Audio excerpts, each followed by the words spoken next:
Welcome to our presentation about the development of our game Skedel Tower Defense for the course Games, User Experience and Analysis. As part of our presentation, we will first introduce ourselves before going into our game idea and the experience we want to provide with the game. Afterwards, we will present our beta version and its adaptation to the final version. Finally, we will talk about the evaluation. Our team consists of just 2 members, Yasmin and Kai. We have already worked on several projects together during the course of our studies and have developed 4 small games. Yasmin has focused more on the creative and design side of things. In this project she worked on the creation of sprites, the UI and sound effects. Kai was primarily responsible for the technical implementation of previous projects, including this one. For Skedel Tower Defense, this includes the majority of the code, controls, tooltips and more. We worked together on the collection and development of ideas, the game design, the game development diary and the exercises. As a team, we decided to choose set 1 and set 4 for the conflicts. Yasmin worked on the first set and was given the random words tower, distraction and wave. Accordingly, her focus was on the towers that you have to use to defeat waves of enemies. The game could have a slow pace and not be too complicated to play as a distraction. Kai has worked on the fourth set with the words skull, wall and fire. He came up with the idea of building a maze of walls through which enemies had to run towards a target. The enemies could be skulls and the walls could be equipped with traps to kill the enemies. From this, we brainstormed various ideas for games. You can see some of them on the right side, but we decided on a tower defense game. This combines the individual conflicts well and is easy to realize in a small team. The core game loop consists of the player building a maze of towers. Enemies spawn and run through it, die and give more gold to the player to continue building new towers. We have developed a game concept based on this approach. We will now take a brief look at the individual points in conflicts.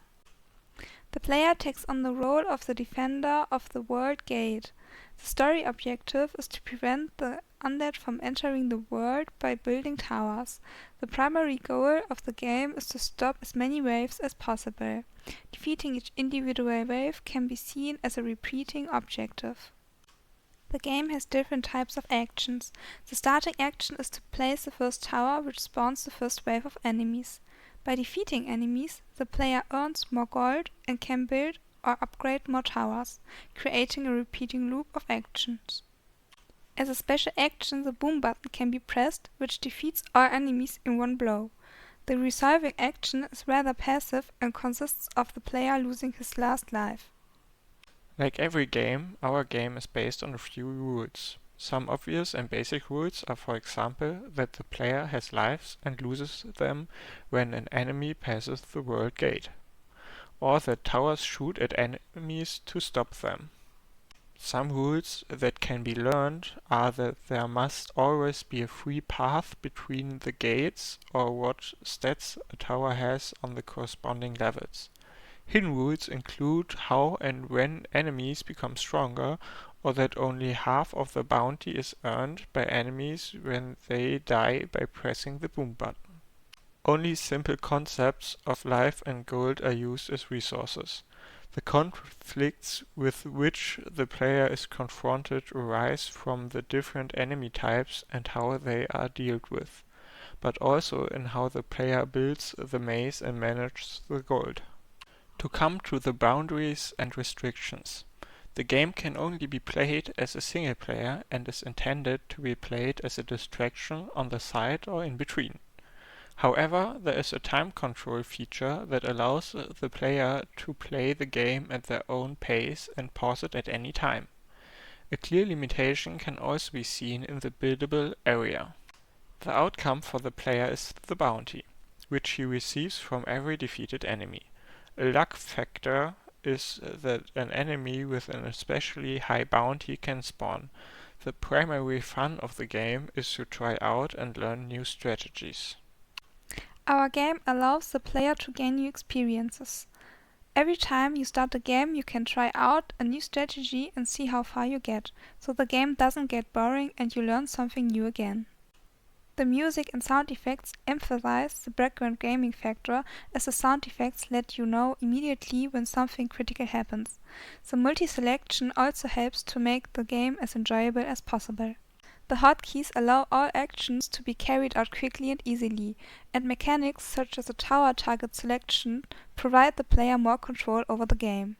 Finally, there's also a visually appealing kinetic effect in the form of a shockwave that pushes the enemies away by pressing the boom button. In our game, the player has to make choices immediately and continuously. The obvious decisions are which tower to place where, or whether to upgrade a tower. These are also long-term decisions, as it is rarely profitable to sell a tower again. Some decisions have to be made informed or uninformed. For example, the player always knows how much gold an action costs, but there is no information about how much stronger a tower becomes when upgraded. A dramatic decision is whether it is worth using the boom button or whether it is worth sacrificing 1 or 2 lives. Certain elements of the game are predictable.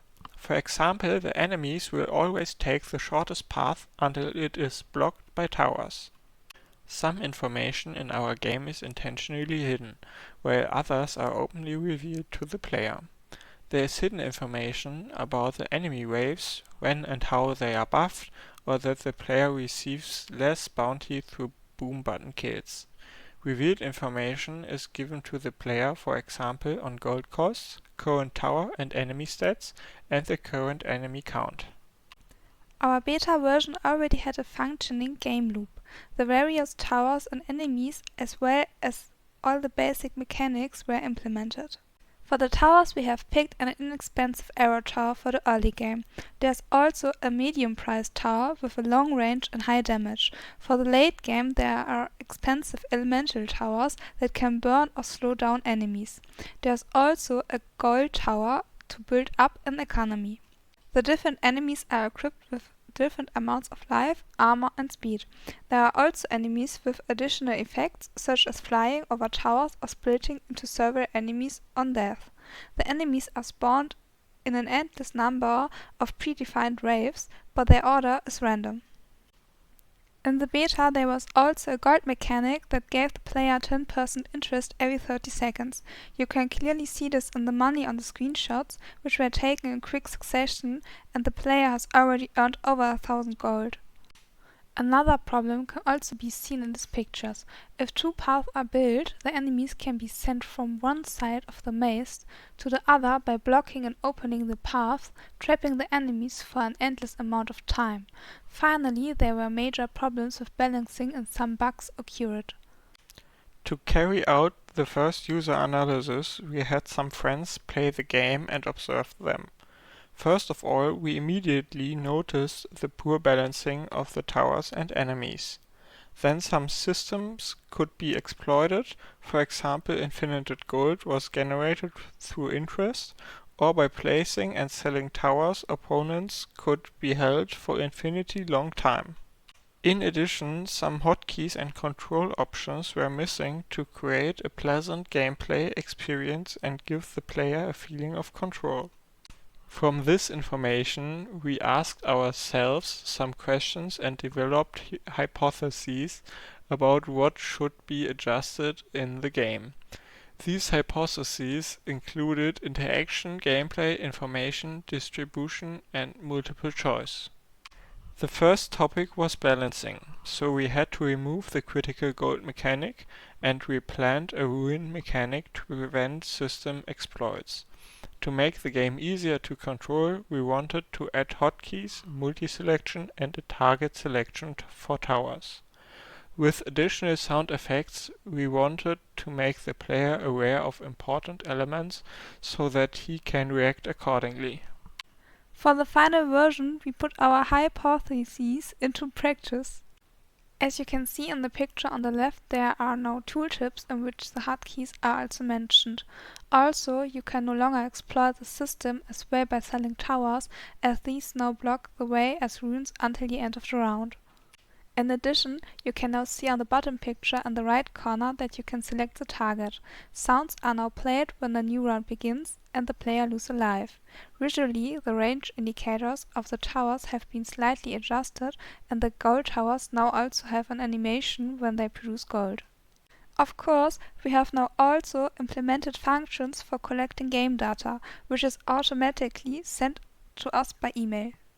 We send our game to friends and relatives as test subjects, so we have both people who play a lot and people who play a little, of different ages and genders.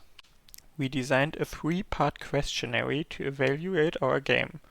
The first part consists of the 10 questions of the System Usability Scale questionnaire. The evaluation of a total of 15 valid responses resulted in an average score of 78. So there is still room for improvement, but the result is already quite good. For the second part of the questionnaire, we used the Game Experience questionnaire as a guide and put together our own questions. It turned out that the players enjoyed the game and were rarely bored. The game can be played well as a side activity, but was very challenging, yet not very frustrating. The testers were very divided on how much the game demanded of them. Some players were asked a lot, some a little. With a few exceptions, the game did not stress players out, and they felt very satisfied. Most testers would also play the game again if there are further updates. The last part of the questionnaire consists of free text fields. This shows that many players like the strategic aspect and possibilities of the game. The boom button and the time control were praised. The new selection and target selection options and the additional sound effects were well received. Finally, the bug-free nature of the game was recognized. When asked what the testers would change, they wanted a status bar for the health and effect of enemies. Not everyone was satisfied with the UX, the design and the font and would like to see adjustments. In addition, a restart button in the game was missed, and more content for players who play longer was requested. There was also requests for older hardware support or Mac support. The testers were less pleased with the fact that the difficulty increases too drastically, and that small mistakes at the beginning already have major consequences. UX design and the font were also mentioned here again. To evaluate the game metrics, we analyzed data from over 100 game rounds. From this data, we can see in particular the poor balancing. In the diagram at the top right, you can see the average life remaining compared to the average life lost per round. The peaks at round 10 are particularly striking. From this point onwards, there are visibly fewer records that have made it to higher rounds. The diagram at the bottom right shows how often players lose in which rounds. Here too, round 10 stands out in particular. Both of these and other diagrams indicate that the difficulty of the game suddenly becomes too difficult and needs to be adjusted. The diagram at the bottom left shows the time in seconds per game round. This makes it easy to see in which rounds the players make more use of the time control. First of all, new players need a long time to find their feet in the first round, and the game starts at the slowest speed. After that, the rounds are a little faster until the first stronger wave of new enemies appears on round 5, and the players need longer to adapt. From round 10 onwards, the game time starts to stretch out again, as this is a difficult round. Many players struggle with problems and play more slowly. Good players who feel confident play at higher speeds. The time also differs here, as most players do not survive the round to the end and are therefore faster than those who defeat the entire wave. A similar situation can be observed in rounds 15 and 20, as the enemies are once again reinforced.